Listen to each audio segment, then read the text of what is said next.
Ternyata kisah perjalanan beliau sebagai seorang rasul itu merupakan proses pembelajaran, ya.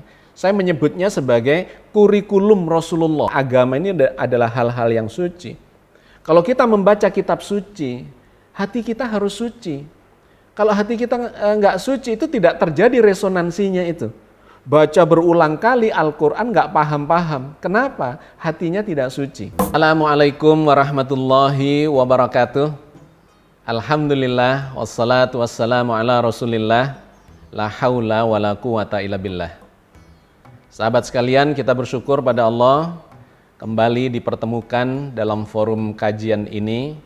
Mudah-mudahan Allah sedang menyiapkan berkah dan hikmah yang banyak buat kita semua, karena kita senantiasa mencoba menggali hikmah dari dalam Al-Quran Al-Karim, kitab suci yang mulia yang menjadi pegangan hidup kita semuanya. Hari ini kita memasuki episode yang ke-98 dari program Cangkir Tasawuf Modern.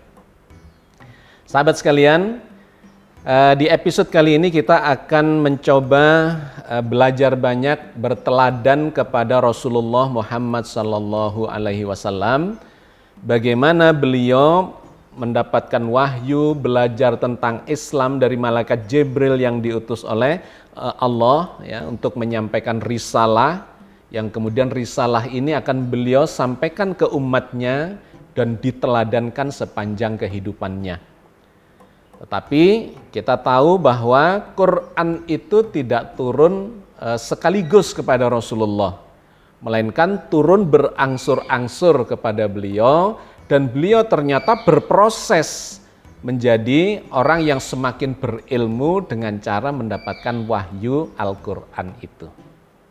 Jadi dengan turunnya Al-Quran itu Rasulullah berproses, dimulai dari kondisi yang tidak mengetahui tentang kitab suci di nabi-nabi dan rasul sebelumnya, ya, yang digambarkan beliau sebagai nabi yang ummi, yang tidak pernah membaca kitab sebelumnya dan tidak pernah menulis dengan tangannya, ya, digambarkan sebagai orang yang ummi. Tetapi dengan turunnya wahyu secara berangsur-angsur itu, beliau mendapatkan ilmu yang semakin banyak, dan kemudian seluruh isi Al-Quran itu diturunkan kepada beliau melalui malaikat Jibril dan menjadi khasanah keilmuan yang sangat mendalam di dalam jiwa Rasulullah. Nah, kita ingin memahami Islam ini dengan berteladan kepada Rasulullah. Memang banyak cara untuk mempelajari Al-Quran Al-Karim itu, ya. Dari sudut manapun kita belajar Al-Quran dan belajar agama ini, maka itu baik-baik saja.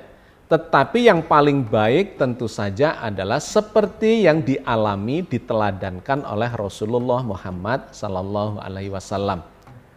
Karena ternyata kisah perjalanan beliau sebagai seorang rasul itu merupakan proses pembelajaran, ya. Saya menyebutnya sebagai kurikulum Rasulullah. Jadi Allah itu menurunkan wahyu secara berangsur-angsur, tidak langsung jreng gitu, ya, seluruh isi Al-Quran 6.236 ayat itu diturunkan bersamaan, tidak begitu. Kita melihat dalam sejarah maupun dari berita Al-Quran, wahyu Al-Quran itu turun seiring dengan peristiwa yang terjadi, supaya Rasulullah itu bisa menghayati makna dari petunjuk Allah di dalam Al-Quran itu terkait dengan realitas kehidupan, ya, yang kemudian disebut sebagai asbabun nuzul. Meskipun tidak seluruh ayat Quran itu ada asbabun nuzulnya. Kira-kira hanya sepertiga saja yang turunnya Al-Quran itu langsung dikaitkan dengan peristiwa yang terjadi, ya, asbabun nuzul. Yang 2/3 itu ternyata bisa lepas dari konteks saat itu, karena Al-Quran itu memang konteksnya itu tidak hanya terikat di masa lalu, melainkan juga sampai ke masa sekarang, bahkan sampai akhir zaman. Tapi toh demikian, Allah menurunkan Quran itu secara berangsur-angsur, dan itu ada kaitannya dengan kurikulum pembelajaran Islam ini kepada Rasulullah, dan kemudian itu juga bisa kita tiru dalam kehidupan kita, ya, dalam proses pembelajaran kita terhadap Islam ini. Dan saya melihat itu sangat efektif karena saya melakukan pembelajaran dengan cara itu. Bapak saya yang kebetulan guru agama saya sendiri, beliau adalah mursyid tarekat ya, yang pernah menjadi Dewan Pembina Partai Tarekat Islam di zamannya Pak Karno dulu ya. Karena bapak saya itu lahir di tahun 1900, Pak Karno lahir di tahun 1901. Jadi lebih tua bapak saya tetapi sezaman, dan beliau kemudian waktu itu sangat aktif untuk membina Partai Tarekat Islam Indonesia. Beliau adalah guru saya, ya, guru yang sejak kecil memberikan pelajaran, dan menariknya pelajaran itu setelah saya paham itu adalah kurikulum ya yang dialami oleh Rasulullah melalui malaikat Jibril. Ya. Pembelajaran beliau untuk memahami Islam dalam waktu 23 tahun itu. Sahabat sekalian, apa saja yang diteladankan oleh Rasulullah kepada kita semua dalam proses pembelajaran Islam ini? Ada beberapa poin. Yang pertama adalah sifat atau karakter ummi. Jadi ini berkali-kali disebut di dalam Al-Quran bahwa Nabi Muhammad itu adalah Nabi yang ummi. Apa itu ummi? Ummi itu digambarkan secara garis besar adalah orang yang tidak bisa baca tulis. Atau di ayat yang lain digambarkan Nabi tidak pernah membaca kitab suci sebelumnya, apalagi menulis dengan tangannya. Yaitu ada skenario besar yang saya tulis dalam sebuah buku yang berjudul Metamorfosis Sang Nabi. Kalau ingin detail ada di sana, tetapi kita mencoba mencuplik tentang proses pembelajaran itu yang langsung menjadi teladan bagi kita, bagaimana kita bisa memahami dan mendalami agama ini. Sifat yang ummi itu menjadikan seseorang itu menjadi rendah hati. Ya, Nabi itu sangat rendah hati. Seorang yang ummi, yang tidak bisa baca tulis, tapi pikirannya open-minded, terbuka. Biasanya orang yang rendah hati dan merasa dirinya kurang itu akan justru menjadi sangat mudah untuk menerima pembelajaran-pembelajaran dari sekitarnya. Berbeda dengan orang yang tinggi hati, ya, yang sudah merasa dirinya cukup, merasa pinter, sudah mengetahui segala macam. Biasanya orang yang begini itu malah susah untuk menerima pembelajaran, menerima hikmah, menerima ilmu dari luar dirinya. Karena Allah itu sesungguhnya menghamparkan hikmah, menghamparkan ilmu kepada kita di mana-mana. Di dalam setiap peristiwa yang kita lalui itu selalu ada hikmah, bergantung bagaimana cara kita menyikapi hal itu. Kalau kita abai terhadap itu, tidak peduli atau sudah merasa tinggi, maka kita tidak mendapatkan itu. Di setiap peristiwa, di dalam diri kita, di keluarga kita, ya di tetangga kita, di pekerjaan kita, kemanapun kita menghadap, itu selalu berhadapan dengan Allah yang sedang mengajarkan ilmu kepada kita. Ya, jadi poin pertama adalah jadilah orang yang ummi.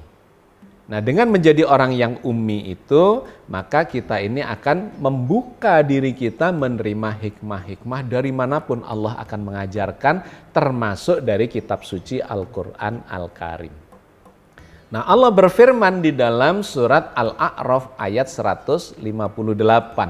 Qul ya ayuhan nas, inni rasulullahi ilaikum jami'anilladzi lahu mulkus samawati wal ard. La ilaha illa huwa yuhyi wa yumit. Fa aminu billahi wa rasulihin nabiyyil ummiyil ladzi yu'minu billahi wa kalimatihi wattabi'uhu la'allakum tahtadun. Katakanlah Muhammad, hei manusia, sesungguhnya aku adalah utusan Allah kepadamu semua, yaitu Allah yang mempunyai kerajaan langit dan bumi. Tidak ada Tuhan selain Dia yang menghidupkan dan mematikan. Maka berimanlah kamu kepada Allah dan Rasul-Nya, Nabi yang ummi, yang beriman kepada Allah dan kepada kalimat-kalimatnya, dan ikutilah Dia supaya kamu mendapat petunjuk. Jadi secara umum ayat ini mengatakan dua hal, bahwa Nabi Muhammad adalah nabi yang ummi, yang menjadi rasul, menjadi utusan Allah. Dan kemudian di bagian akhir ayat itu mengatakan, dan ikutilah dia. Ikutilah nabi yang ummi itu supaya kalian mendapat petunjuk. Jadi kalau kita ingin mendapat petunjuk, maka kita harus mengikuti rasul kita ini. Salah satunya dalam proses pembelajaran kita mencoba meneladani bagaimana beliau itu mendapatkan pembelajaran dari dalam Al-Quran atau melalui wahyu, ya, dari firman-firman Allah yang dibawa oleh malaikat Jibril. Jadi poin pertama adalah jadikanlah sikap kita sebagai orang yang ummi, yang rendah hati, yang tidak merasa sudah memiliki ilmu. Tetapi justru kita ini kurang ilmu, sangat sedikit ilmu yang kita miliki, ibaratnya gelas kosong, ya. Maka kalau gelas itu kosong diisi dengan air atau diisi dengan minuman, itu menjadi berisi dan sampai penuh. Tetapi kalau sudah merasa penuh duluan, wah ini tidak bisa ditambahi lagi. Isinya gelas itu, ilmu kita tidak akan bertambah. Ya, itu poin yang pertama. Poin yang kedua, bagaimana supaya kita ini memperoleh pembelajaran dari agama ini dengan baik, khususnya dari dalam Al-Quran, maka kita ini harus memperbaiki akhlak kita. Karena ini menjadi poin yang sangat penting pada diri Rasulullah.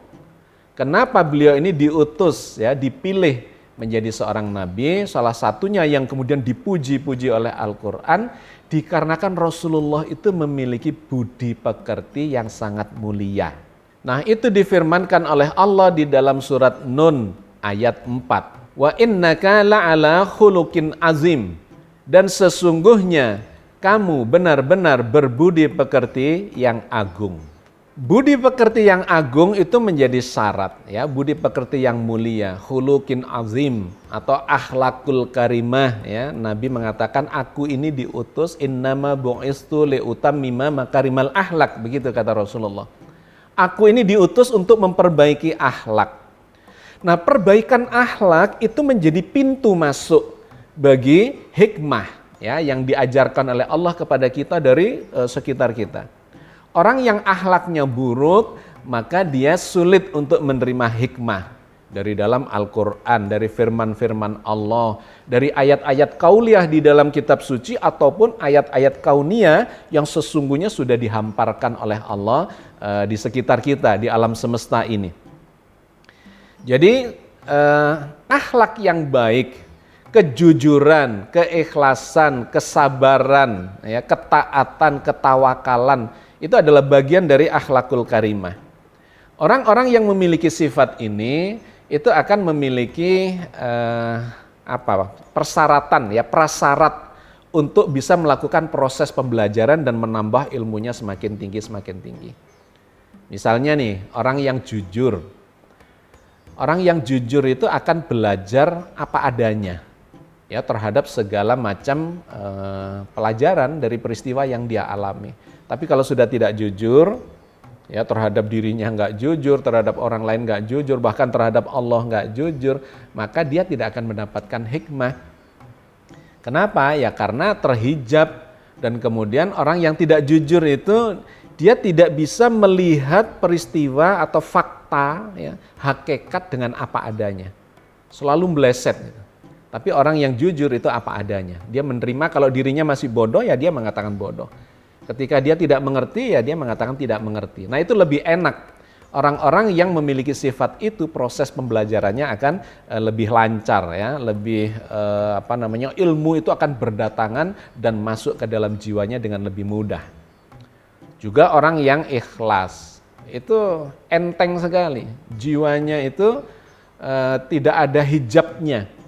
Nah, prasyarat yang ketiga untuk bisa mendapatkan proses pembelajaran yang lancar dan kemudian menghasilkan pengetahuan yang mendalam, itu adalah proses mensucikan diri.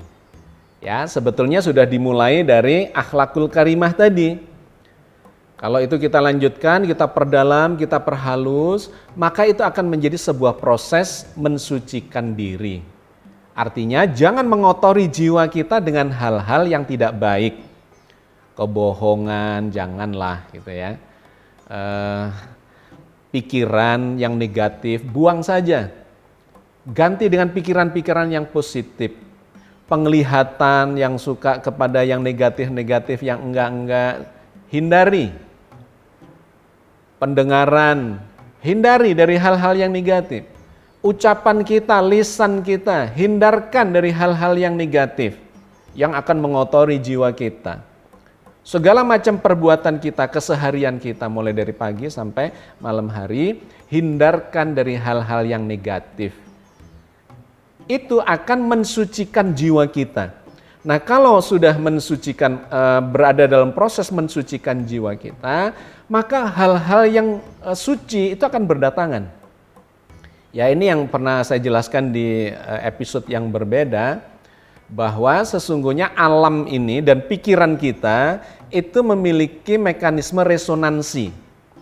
Resonansi itu adalah bergetarnya atau aktifnya suatu benda, suatu peristiwa, bahkan dengan peristiwa lain atau benda dengan benda lain yang frekuensinya sama.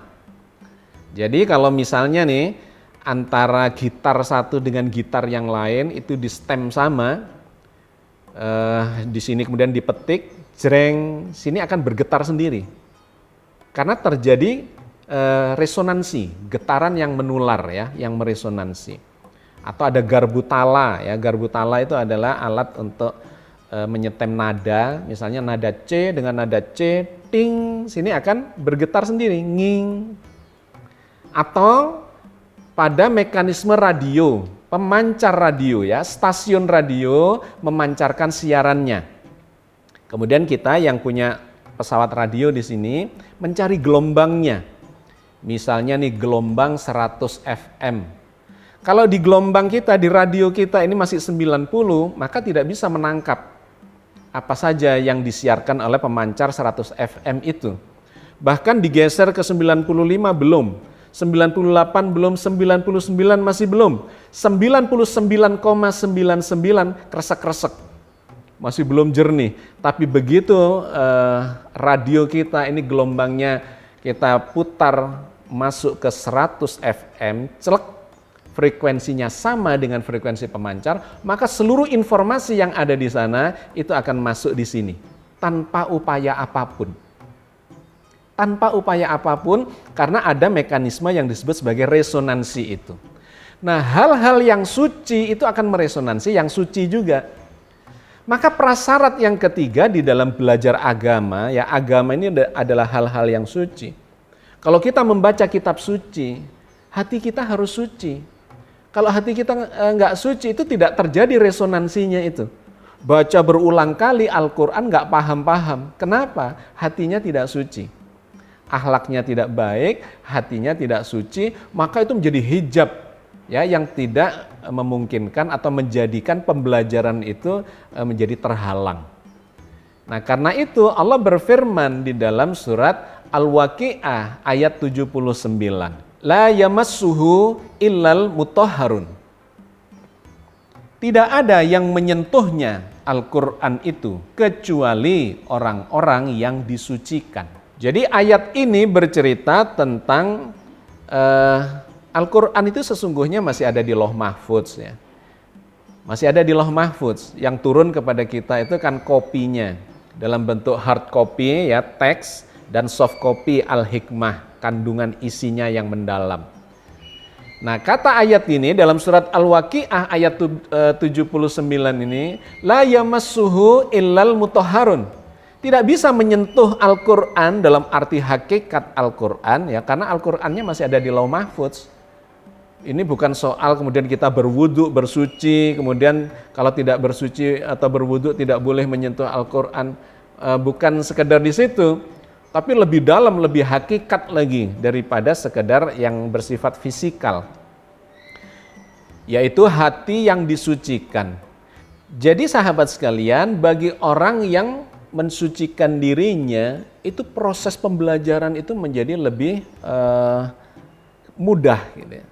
Tiba-tiba tanpa usaha yang terlalu berat, itu berdatangan, itu hikmah itu bermunculan seperti orang mendengarkan radio ya, dari pemancar radio dengan hanya menyetel gelombangnya. Begitu frekuensinya sama, maka seluruh informasi yang ada di sana itu akan keluar di sini. Nah, begitulah yang terjadi pada Rasulullah. Rasulullah itu hanya menerima saja dari Allah melalui malaikat Jibril, tanpa harus melakukan upaya yang luar biasa, hanya dengan kesucian jiwa beliau, dengan akhlakul karimahnya, ya, budi pekertinya yang tinggi, tiba-tiba hal-hal yang suci firman Allah itu, wahyu itu berdatangan kepada beliau sesuai dengan waktu yang dikehendaki oleh Allah, sesuai dengan proses pembelajaran yang memang disengaja dikehendaki oleh Allah. Nah, itu sama dengan kita. Kalau kita ini berakhlakul karimah dan kemudian mensucikan jiwa kita, itu akan berdatangan, itu ilmu itu akan berdatangan dengan sendirinya. Inspirasi itu akan berdatangan kapanpun ya, ketika Allah menghendaki mengajarkan kepada kita. Ya, ini adalah memang mekanisme yang tidak semua orang melakukan seperti ini. Biasanya pembelajaran itu dilakukan secara akademik ya, melalui persyaratan-persyaratan akademik. Tetapi ini adalah cara ya yang terjadi pada Rasul kita, dan itu sangat menarik kalau kita bisa melakukan itu. Dan ini banyak orang yang mendapatkan dengan cara ini di kalangan para sufi, ya, pelaku tasawuf yang berusaha menjernihkan jiwanya, mensucikan hatinya. Itu tiba-tiba mendapatkan ilmu dari banyak tempat, dari banyak sudut atau dari banyak arah, di mana Allah memang menghendaki untuk memberikan ilmu itu kepadanya. Nah, kemudian selanjutnya ketika semua prasyarat itu sudah dimiliki ya oleh Rasulullah, maka wahyu itu datanglah kepada beliau. Nah, di sana kemudian ada tata cara, ada pembelajaran-pembelajaran lebih lanjut. Di wahyu pertama itu Allah memerintahkan kepada Rasulullah untuk Iqra. Iqra bismi rabbikal ladzi khalaq. Khalaqal insana min 'alaq. Iqra wa rabbukal akram alladzi 'allama bil qalam 'allamal insana ma lam ya'lam. Bacalah dengan nama Tuhanmu yang menciptakan. Dia telah menciptakan manusia dari gumpalan alaq. Bacalah, dan Tuhanmu lah yang maha mulia, yang mengajari manusia dengan pena. Dia mengajarkan manusia apa-apa yang tidak diketahuinya. Ayat ini sangat menarik karena setelah prasyarat itu terpenuhi, kita ini disuruh melakukan proses pembelajaran yang ini menjadi dasar dari peradaban modern, yaitu baca dan tulis. Iqra bismi rabbikal ladzi khalaq. Menarik, suruh membaca, tapi membacanya itu dikaitkan dengan Allah yang Maha Pencipta. Jadi Iqra itu bukan hanya membaca tulisan, tetapi juga membaca ciptaan-ciptaan Allah yang disebut sebagai ayat-ayat kauniyah, ayat-ayat alam semesta yang dihamparkan di jagat raya. Sesungguhnya segala makhluk itu adalah ayat-ayat Allah, itu bertebaran di dalam Al-Quran ratusan ayat ya. Inna fi dzalika la ayatil liqaumin yatafakkarun, misalnya begitu. Sesungguhnya pada yang demikian ini terdapat ayat-ayat Allah bagi orang-orang yang berpikir, atau nanti yang liulil albab gitu ya, bagi orang yang berakal, dan seterusnya. Ayat-ayat yang dihamparkan di sekitar kita itu disuruh Iqra. Jadi selain Iqra teks atau redaksi dari Al-Quran itu ya, berupa yang disebut sebagai ayat qauliyah, ayat tekstual, kita juga disuruh membaca ayat-ayat kauniyah, ayat-ayat kontekstual dalam peristiwa yang terjadi di sekitar kita. Dan bukan hanya membaca, tetapi juga diajarkan untuk belajar melalui pena, ya, bil qalam. Alladzi 'allama bil qalam. Allah yang mengajari manusia ini untuk ya baca dan tulis. Dan ini menjadi dasar dari peradaban modern. Alamal insana malam ya'lam, Allah yang mengajari apa-apa yang tidak diketahui oleh manusia. Jadi memang proses baca tulis itu akan menjadi satu media untuk belajar lebih banyak lagi. Karena sebelum diketemukan baca tulis ini, Di zaman prasejarah, peradaban manusia itu ibaratnya ya tidak berkembang sangat tinggi. Tetapi begitu ditemukan baca tulis, ya diketemukan bahasa dan kemudian berlanjut dengan baca tulis, itu perkembangan peradaban manusia itu berjalan secara eksponensial, sangat cepat sampai di abad ini yang sangat luar biasa ya, dengan perkembangan teknologi digital.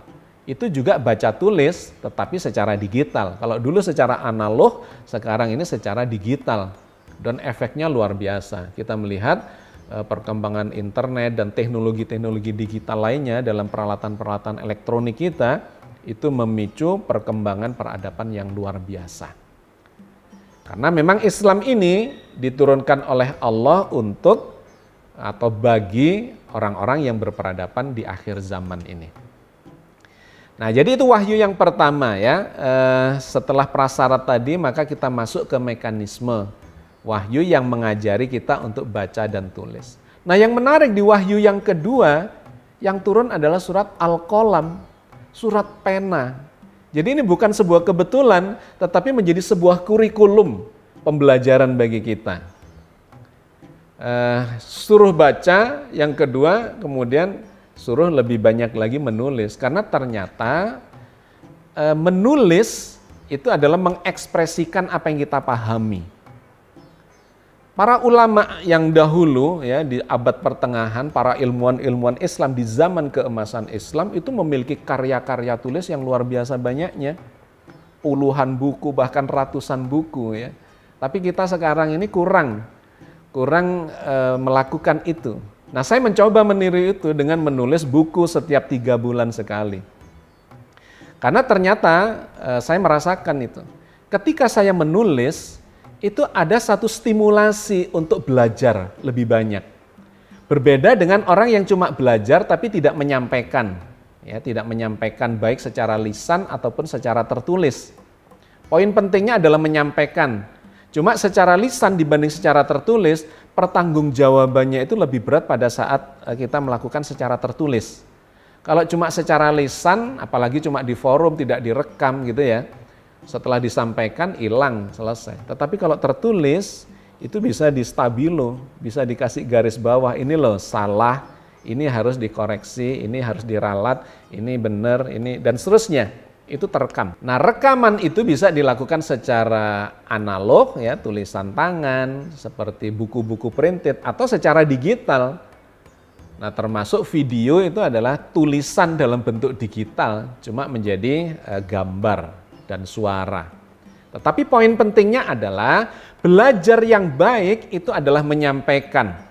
Ketika seseorang hanya membaca tidak menyampaikan, maka dia belum sempurna proses pembelajarannya. Yang baik adalah ketika dia menyampaikan dan kemudian dia merasa bertanggung jawab untuk melakukan pengembangan terhadap pemahaman itu, karena dengan menyampaikan itu pasti akan dikritisi oleh orang lain. Ini salah, ini kurang benar, ini begitu ya dan seterusnya. Tetapi bagi pembelajar yang baik ketika dikoreksi, ya dia kemudian kalau memang salah dia mengakui itu salah dan kemudian menjalankan atau memperbaiki kesalahannya. Nah, orang yang memiliki sikap yang seperti ini itu akan cepat belajar, ya, cepat mendapatkan ilmu lebih banyak dan semakin banyak dan terus membesar semakin tinggi, semakin mendalam ilmunya. Sahabat sekalian, jadi Al-Quran mengajarkan proses pembelajaran itu dengan membaca dan menulis, dengan mengikuti perkembangan yang terjadi di sekitar kita. Karena ilmu Allah bukan hanya yang sudah diturunkan dalam bentuk teks itu, melainkan juga dalam bentuk ayat-ayat kauniyah yang harus kita cocokkan antara petunjuk di ayat kauliyah dengan ayat-ayat kauniyahnya. Nah, di wahyu kedua itu Allah berfirman di dalam surat Nun. Nun wal qalami wa ma yasturun ma anta bi ni'mati rabbika bimajnun. Wa inna laka la ajron ghairu mamnun wa innaka la'ala khuluqin azim. Nun, demi kalam dan apa yang mereka tuliskan. Berkat nikmat Tuhanmu, kamu Muhammad sekali-kali bukan orang gila. Dan sesungguhnya bagi kamu benar-benar pahala besar yang tiada putusnya. Dan sungguh kamu benar-benar berbudi pekerti yang agung. Ayat ini memberikan penegasan kepada kita bahwa belajar itu melalui membaca dan menulis, ya. Menjadi nama surat Al-Qalam, surat pena, dan di ayat pertamanya itu juga menegaskan demi pena dan apa yang mereka tuliskan. Jadi sahabat sekalian, proses belajar apalagi di era modern ini, Al-Quran yang mengajarkan kepada kita bahwa kita ini harus menguasai baca dan tulis, termasuk dalam era digital ini membaca dan menulis secara digital. Peradaban boleh berubah, tetapi substansi dan esensi dari hikmah di dalam Al-Quran itu tetap saja bahwa seseorang pembelajar yang baik itu harus mempelajari melalui baca dan tulis itu. Kemudian yang kelima, Al-Quran memerintahkan kita untuk menjadi seorang ulul albab yang mengamati segala ciptaan Allah di jagat raya ini. Ya, karena sejak wahyu pertama itu sesungguhnya sudah diingatkan, Iqra'-nya adalah Bismi Rabbikal ladzi khalaq, membaca ciptaan-ciptaan Allah. Yang itu kemudian dielaborasi, didetailkan dalam berbagai ayat, puluhan bahkan ratusan ayat di dalam Al-Quran terkait dengan bagaimana seorang muslim itu harus melakukan proses pembelajaran, mengenali dirinya, mengenali alam sekitarnya di planet bumi ini, bahkan di langit, ya, di jagat raya, untuk mengenali Tuhannya. Itulah yang akan menghantarkan kita kepada Sang Pencipta. Tidak cukup hanya membaca di Al-Quran saja, secara tekstual, secara redaksional, tetapi justru Al-Qur'annya mendorong kita balik untuk mengamati jagat raya. Kenapa? Karena memang eksistensi Allah di jagat raya itulah yang kemudian akan memberikan kepahaman secara real dalam kehidupan kita. Tidak cukup hanya bahasa, tidak cukup. Tetapi kita diperintahkan untuk mempelajari ilmu alam, ilmu tentang langit, ya, tentang jagat raya, astronomi, kosmologi, astrofisika, astrobiologi, kimia, ya, biokimia, biologi dan sebagainya yang menyebabkan kita bisa memahami segala ciptaan Allah di jagat raya, di mana kita kemudian berinteraksi langsung dengan Allah melalui ayat-ayat kauniyah itu. Jadi interaksi dengan Allah tidak hanya saat kita membaca Al-Quran, tetapi justru menjadi lebih real ketika kita melakukan pengamatan terhadap jagat raya. Banyak sekali ayat-ayatnya, salah satu yang sudah pernah kita bahas ada di dalam surat Ali Imran 190-191. Seorang ulul albab, ya, yang kemudian mengamati jagat raya. Inna fi khalqis samawati wal ardi wahtilafil laili wan nahari la ayatil liulil albab alladzina yadhkurunallaha qiyaman wa qu'udan wa ala junubihim wa yatafakkaruna fi khalqis samawati wal ard Rabbana ma khalaqta hadza batila subhanaka faqina azabannar. Sesungguhnya dalam penciptaan langit dan bumi dan pergantian siang dan malam hari terdapat tanda-tanda ayat-ayat Allah bagi seorang ulul albab. Siapa itu? Adalah orang yang hatinya yadhkurunallah, ya, nyambung kepada Allah dalam keadaan berdiri, duduk, berbaring. Wa yatafakkaruna fi khalqis samawati wal ard, dan dia bertafakur tentang penciptaan langit dan bumi sampai dia mengatakan Rabbana ma khalaqta hadza batila, wahai Tuhan kami, tidak sia-sia semua yang Engkau ciptakan ini. Subhanaka faqina adzabannar, maha suci Engkau, hindarkan kami dari siksa api neraka. Nah, di situ terlihat betapa dengan melakukan interaksi dengan segala ciptaan Allah itu, seorang ulul albab justru kemudian merasakan kehadiran Allah di sana. Maka sahabat sekalian, sebagai penutup dari kajian kita kali ini, saya ingin mengutipkan firman Allah di dalam surat Toha ayat 114 yang mengatakan kepada kita bahwa semua proses, ya, pembelajaran kita, baca Al-Quran, bahkan pewahyuan, ya, yang terjadi pada Nabi itu sesungguhnya adalah proses bertambahnya ilmu pengetahuan kepada diri beliau. Dan kalau itu kita contoh ya, seperti yang kita kaji mulai awal tadi, prasyaratnya dan kemudian mekanismenya, maka kita akan mendapatkan juga ilmu yang sangat mendalam, hikmah-hikmah yang dihamparkan Allah baik di dalam kitab suci Al-Quran Al-Karim maupun di jagat raya. Fata'alallahul malikul haq wa la ta'jal bil qur'ani min qabli ayyuqda ilaika wahyuhu wa qur rabbi zidni ilma. Maka maha tinggi Allah, Raja yang sebenar-benarnya. Dan janganlah kamu tergesa-gesa membaca Al-Quran sebelum disempurnakannya, mewahyukannya kepadamu. Dan katakanlah, ya Tuhanku, tambahkanlah kepadaku ilmu. Sahabat sekalian, sangat jelas ayat ini menceritakan kepada kita bahwa proses pewahyuan kepada Rasulullah Muhammad SAW adalah proses bertambahnya ilmu beliau. Bahkan diajarkan kepada beliau untuk mengatakan waqur rabbi zidni ilma. Maka katakanlah, Tuhanku, tambahkan ilmu pengetahuan kepadaku. Sahabat sekalian, kalau kita melakukan proses ini, insya Allah kita juga akan mendapatkan tambahan ilmu pengetahuan itu terus menerus. Dengan prasyarat yang awal tadi ya, 3 prasyarat yang awal, di mana yang pertama kita bersikaplah seperti orang yang ummi, yang belum berpengetahuan. Yang kedua, perbaiki akhlak kita, akhlakul karimah. Yang ketiga, sucikan dari hal-hal yang negatif.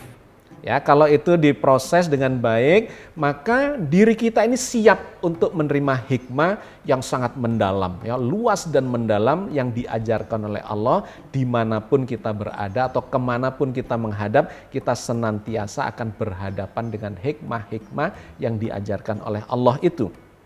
Dan yang keempat, ya, sampai yang keenam, kita diajari mekanismenya. Banyaklah membaca Al-Quran, membaca karya-karya ulama, membaca ayat-ayat Allah yang ada di jagat raya, membaca dan membaca, bukan sekedar teks tetapi juga membaca peristiwa-peristiwa segala ciptaan itu. Dan kemudian dituliskan, diekspresikan, disampaikan, karena dengan cara itu maka kita ini akan belajar ya untuk mengingat kembali, mengekspresikan kembali, dan itu akan nancep di alam bawah sadar kita ya, sangat efektif. Sahabat sekalian, kalau itu kita lakukan, insya Allah kita akan mengalami proses semakin bertambah ilmu pengetahuan kita, dan mudah-mudahan itu akan menghantarkan kita di jalan Allah untuk terus mendekatkan diri kepadanya. Dan mudah-mudahan terus ya meningkat semakin baik kapanpun kita dipanggil Allah dalam kualitas terbaik kita, dalam keadaan yang husnul khotimah. Amin ya rabbal alamin. Assalamualaikum warahmatullahi wabarakatuh.